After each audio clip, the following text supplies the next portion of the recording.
warahmatullahi wabarakatuh. Halo, perkenalkan namaku Andin. Di sini aku akan menjelaskan materi tentang integrasi nasional. Yuk langsung saja simak ke video pembahasannya. Integrasi nasional. Apa sih pengertian integrasi itu?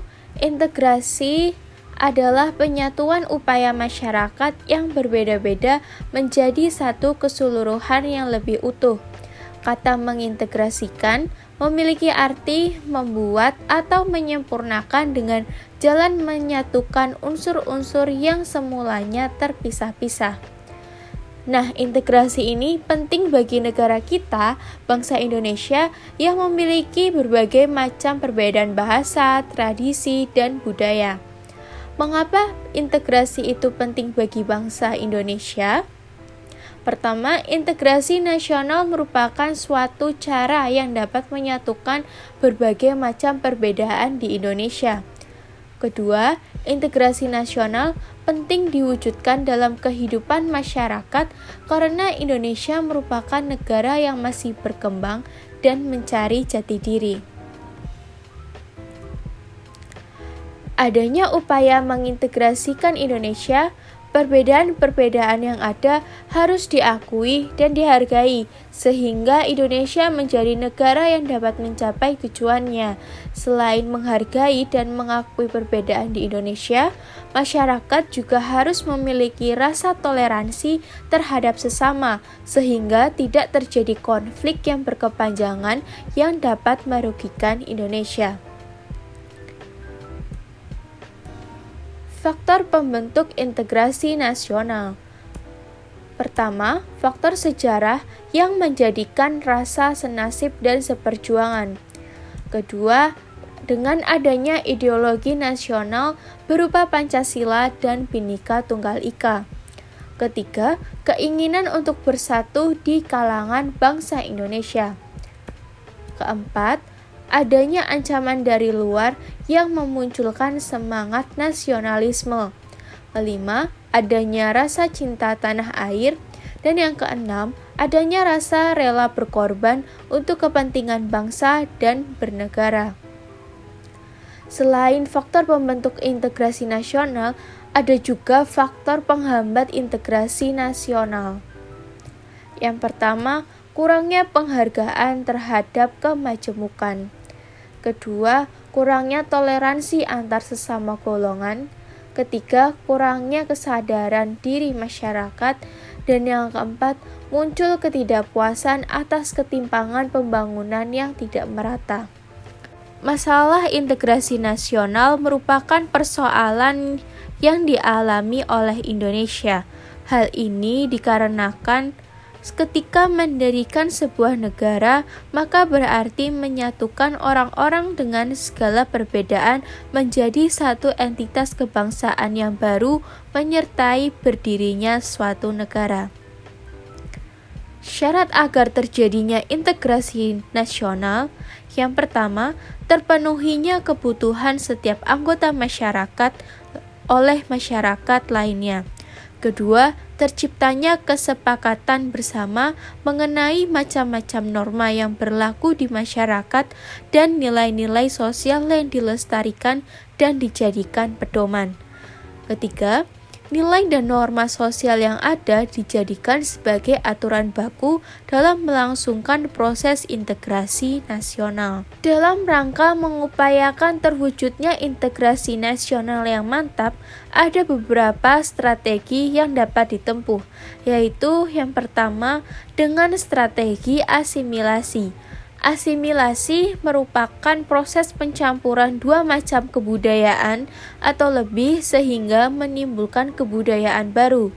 Terbentuknya kebudayaan baru ini sudah tidak tampak lagi budaya aslinya. Asimilasi dijadikan strategi integrasi yang berarti sebuah negara dapat mengintegrasikan masyarakatnya dengan mengupayakan agar unsur-unsur budaya yang ada dalam negara melebur menjadi satu. Kedua, dengan strategi akulturasi. Akulturasi adalah proses pencampuran dua macam kebudayaan atau lebih, sehingga menimbulkan kebudayaan baru, di mana ciri budaya aslinya masih tampak. Dengan strategi ini, negara dapat mengintegrasikan masyarakatnya dengan mengupayakan adanya identitas budaya bersama, namun tidak menghilangkan seluruh unsur budayanya. Ketiga, strategi pluralis. Pluralis merupakan paham yang menghargai adanya perbedaan dalam masyarakat. Paham pluralis ini mewujudkan integrasi nasional dengan memberi kesempatan pada segala unsur perbedaan yang ada di masyarakat untuk hidup dan berkembang serta berdampingan secara damai. Nah, lalu apa sih manfaat integrasi nasional bagi suatu bangsa? Yang pertama, dapat memberikan sikap peduli terhadap sesama. Kedua, dapat terjalinnya hubungan yang erat sesama bangsa. Ketiga, mampu melaksanakan kegiatan positif bersama-sama. Keempat, dapat menghormati segala macam perbedaan. Dan yang kelima, dapat menjalankan kehidupan sesuai dengan norma yang berlaku. Nah, dalam mengupayakan wujud integrasi nasional, di samping itu ada ancaman integrasi nasional. Ancaman integrasi nasional dibedakan menjadi yang pertama, ancaman militer. Ancaman militer dalam negeri dengan bentuk yang pertama ada disintegrasi bangsa melalui ancaman gerakan separatis. Kedua, adanya aksi pemberontakan senjata. Ketiga, terjadinya perang saudara yang menggunakan senjata. Lalu ada ancaman militer dari luar negeri. Pertama, terjadinya pelanggaran batas negara yang dilakukan oleh warga negara asing. Kedua, terjadinya pemberontakan senjata yang dilakukan oleh negara lain. Ketiga, terjadinya aksi teror yang dilakukan oleh terorisme internasional. Di samping ancaman militer, ada juga ancaman non-militer. Contoh dari ancaman non-militer sendiri, yang pertama, terjadinya upaya penggantian ideologi Pancasila dengan ideologi lain. Kedua, terjadi kesenjangan sosial karena pembangunan yang tidak merata, sehingga ada suatu kelompok masyarakat yang mengalami kecemburuan terhadap kelompok masyarakat lain yang pembangunannya lebih maju. Ketiga, adanya pengangguran yang dapat menimbulkan tindakan kriminal. Keempat, kemajuan teknologi yang sangat pesat. Hal ini dapat menimbulkan kejahatan cyber dan kejahatan perbankan. Dan yang kelima, ketergantungan pada produk-produk asing. Masyarakat pada saat ini lebih menyukai produk dari luar negeri dibandingkan produk dalam negeri. Nah, sekian penjelasan materi tentang integrasi nasional. Jangan lupa klik tombol like, subscribe, dan share ke teman kalian sebanyak-banyaknya. Sekian dari aku. Wassalamualaikum warahmatullahi wabarakatuh.